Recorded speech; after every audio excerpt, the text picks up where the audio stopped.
We didn't get fired because we failed. We got fired because we outgrew life we never chose. Hi, I'm Christine. I'm 31, and I worked as a corporate lawyer for 6 years until I was let go from my job 6 months ago. Hey, I'm Rupert. I'm 27 and I spent 6 years working as an architectural visualizer. I've literally just stepped away from that career only this month. On the surface, we both got fired, but the truth is, we saw it coming, and in different ways, we each sort of engineered our own exit. I planned my escape through financial independence, but Rupert stopped playing the corporate game and chose quiet quitting. Neither of us plans to return to the corporate world ever again.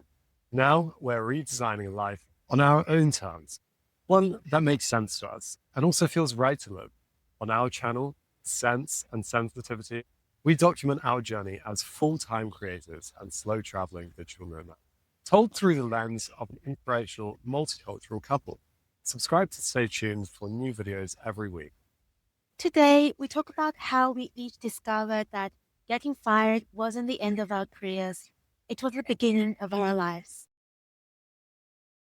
I grew up in a small city in China in a culture that deeply values discipline and academic success.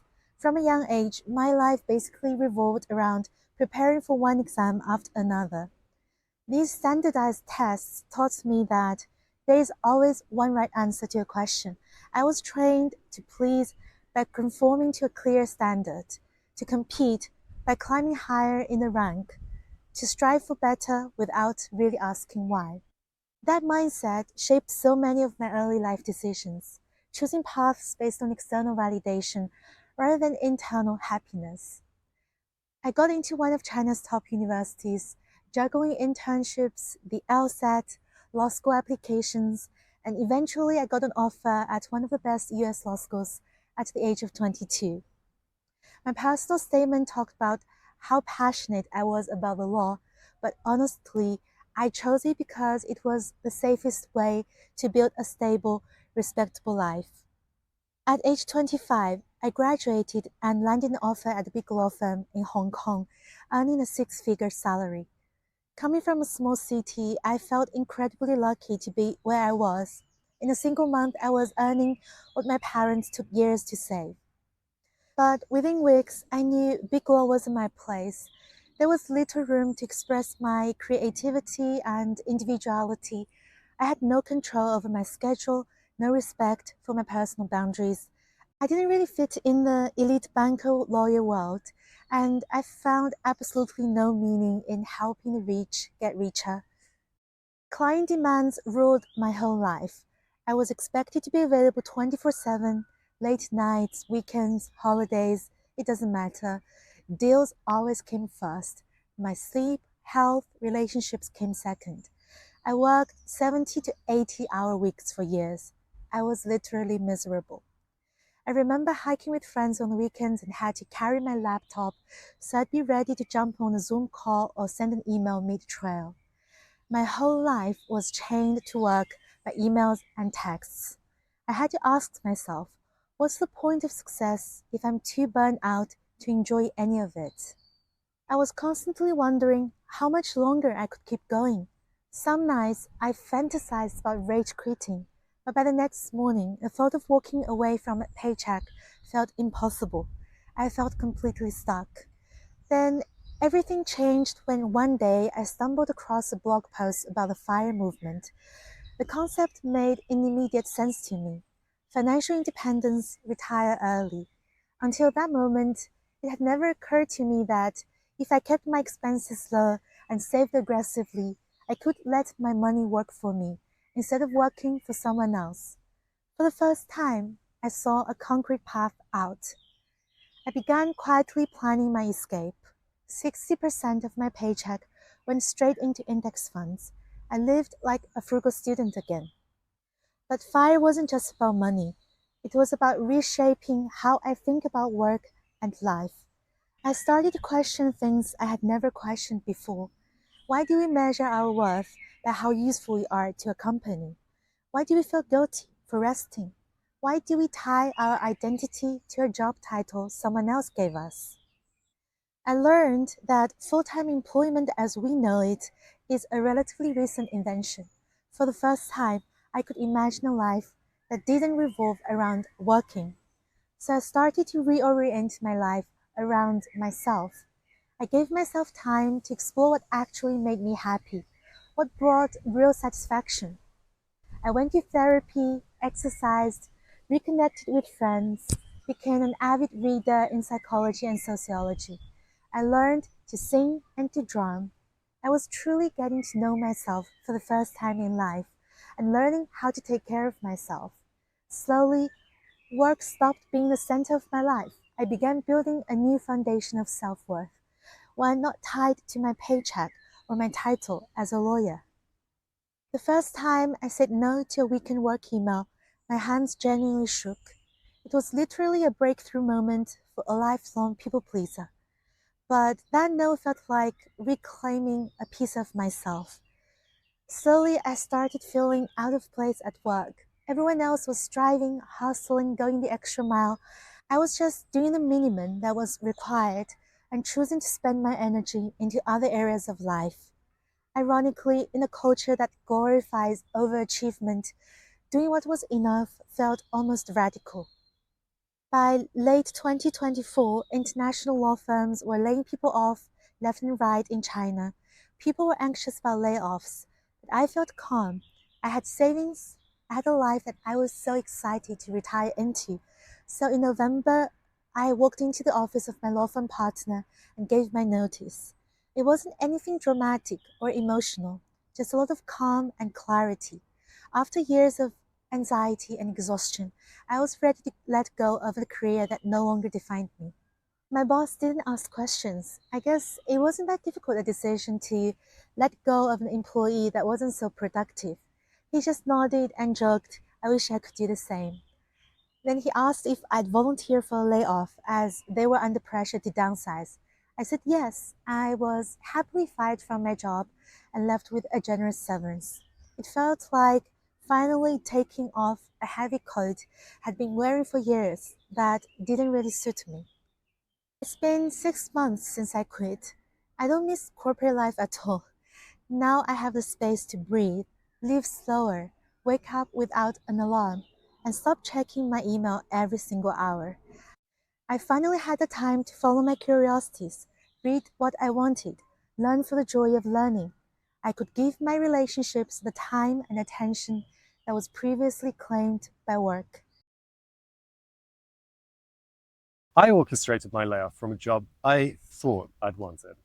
I've always really struggled with anxiety and people pleasing versus doing what I actually want.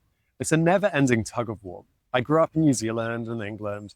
My parents were both professionals, an architect and a dentist. And I always felt the pressure to go to university and follow the traditional route, eventually ending up in a 9 to 5. Even with the top grades in high school, graduating early whilst working, acing my grade 8 in guitar, the message was often, you don't work hard enough. And so I internalized this. It bred a sense of toxic productivity in me, as you could call it. I never really felt satisfied unless I was doing something. This has benefited me, but it's also come at a big cost to my health and experiences. I missed parties in favor of studying. I never even had a high school prom. I overworked myself, all in the name of being productive and people pleasing. At 18, I chased career success with a computer science degree in a small town in Wales. But my heart pulled me to Spanish, a choice that disappointed my parents, but it felt right to me. Stuck in a small town, I spent the semesters in my dorm investing and learning about trading rather than partying and going to freshers events. That feeling led me further off the beaten path. I thought to myself, what's the point in studying Spanish if I can live in it? So I left uni. I moved to Guadalajara, Mexico. I taught English and translated documents. I had savings, but I lived well below my means. But I was genuinely happy. This journey continued through Moscow, then Portugal, where I dived into the world of 3D visualization and I started freelancing. I created a brand and a name for myself in the industry. It gave me something to pour my productivity and my passion into. I didn't just work as a 3D visualizer. I was an entrepreneur doing every role in my brand, from managing social media to bookkeeping and everything in between. People with master's degrees, they were doing the same projects as the university dropout I was. I took on large projects, and renowned names in the industry were now paying me to write articles for them. It felt great. It's easy to see someone else's successes from the outside, the highlight reel. But behind the scenes, the daily grind, that's a different story. Yes, I was happy with the work I produced, but it came with its own disadvantages. For around 5 years, I worked almost every day. Over that course, I took one holiday and a few weekend trips here and there. When clients had short deadlines, I'd often work 24, sometimes 48 hours nonstop to get the work done. It really takes a toll on you when you can feel your own mind slowing down as you stare at the screen. You hit the bed, close your eyes, and a minute later wake up to it all again. Rinse and repeat. And I consistently needed to be available for clients, even in the middle of the night when it was their daytime. For 6 years, I saw around one good friend a year. The thing about being wired the way I am is that pressure doesn't just roll off, it sticks. I could deliver for clients, but it cost me more than people could see. I developed a shoulder problem, sleeping difficulties, and my anxiety got worse. The burnout from that job led me to question what I truly wanted and at what pace. And my parents still weren't content. Anything less than a full-time employment wasn't conventional enough. So I tried one final punt at people pleasing, and I took up an employed role in London. It was a dream job for people in the industry. Big studio, big clients. My dad, for the first time in my life, he told me that he was proud of me, and this meant a lot. I thought that it would be more sustainable than those 48-hour shifts, and I could still do what I loved. But it didn't feel good. Inside that office, I wasn't a person. I was a role, and I felt treated like a robot. Micromanaged and controlled. I thought I was supposed to create quality, but they wanted quantity. They wanted me to conform. The culture was very much about always doing more, staying late, volunteering for extra work, proving your dedication. In the office, it felt disingenuous. People pretended they were happy, but the signs they weren't were visible. People crying, sometimes using stress objects, and confrontation was a norm. It wasn't uncommon for people to take time off for mental health due to the amount of pressure. People even reported each other to climb the corporate ladder. Selling my life for currency, I had already experienced that, but at least I got credit for it before. Though I worked on seven-figure projects, I was barely paid enough to live in London. To me, the benefits felt like a facade, and the work was more focused on quantity over quality. Ingrained in the culture was an above and beyond mentality, but I questioned, for what? These factors made me feel really out of place. Sometimes I would even find myself in tears due to the amount of pressure. Adding to this disillusionment was the rise of AI. Over the years, I had watched it emerge as a tool for architects to quickly create their visions, tools that could clearly do our jobs faster. Yet everyone thought that this wasn't a threat. I saw that this work might not even exist in 5 years. The people in the office, they shared the amazing results that they got just from playing around with these AI tools, the same tool that would be used to replace them. This just wasn't future-proof. I had taken the respectable path, and it broke me faster than freelancing ever did, but it gave me clarity. I don't want some fancy office or a respectable title. I want autonomy. I want to create something of my own and receive credit for my work rather than produce for another. I want to feel fulfilled and not used. I looked at the facts, the figures, my feelings, and I thought about the future. Constantly, every day, on every commute, I thought about how I was going to leave, but I was worried about what others would think. It was just enough to hold me back from jumping into the unknown. I thought that if someone else could make the decision for me, pull the trigger and just fire me, that would be it. Final decision, a key forced into the lock of my prison cell. The more and more I thought about everything and what I had been conditioned to believe, the more I came to realize my honest feelings. All those expectations, they just came from a social construct. So I stopped trying and I stopped conforming. I was the only one in the office who arrived when I needed to, and I left when my work ended. I didn't work for promotions or politics. I did my job, and that's it, no more. The above and beyond mentality, it made no sense. Each day that I waited to be fired felt lighter, like slowly shedding a version of myself I didn't believe in. I wasn't so anxious about going into the office. If problems arose outside my direct tasks, I just let them be. My role was a visualizer and not a problem solver for everything, I told myself. Doing what I loved just simply wasn't in the job description. Being a worker was. One day, we had a company-wide business review meeting. Management spoke about not meeting targets, dropped revenue expectations, and the finances just weren't what they had anticipated. The same day, a meeting popped up on my calendar with HR and my manager. Through the pain of my shoulder, I knew that the key had been turned. When the meeting came around, I could feel the tension in the room. I didn't resist. I said thank you for the opportunity, and I just let the job go. I got a severance term better than what I could have asked for, and a weight had been lifted. My heart was set free. Quitting a career that you spent years of your life building was not easy and required planning. We were very lucky to be in a financial position to do so. But more importantly, you need a new story about what makes life meaningful. I had rebuilt mine from scratch. I had to learn that I was enough, even without a job title, that I could be proud of myself without someone else's approval. But my value didn't depend on over delivering or being liked. If I could start my life again, I wouldn't try so much to please people. I wouldn't have wasted my time getting the best grades at school or doing a degree I thought that would make me money at university. I would have followed my heart, and the second I heard it beat. My struggle with toxic productivity is still very much a work in progress.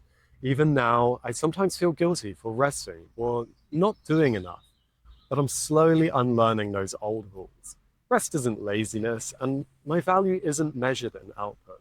Rupert and I are focused on building something different, a slower, more meaningful life.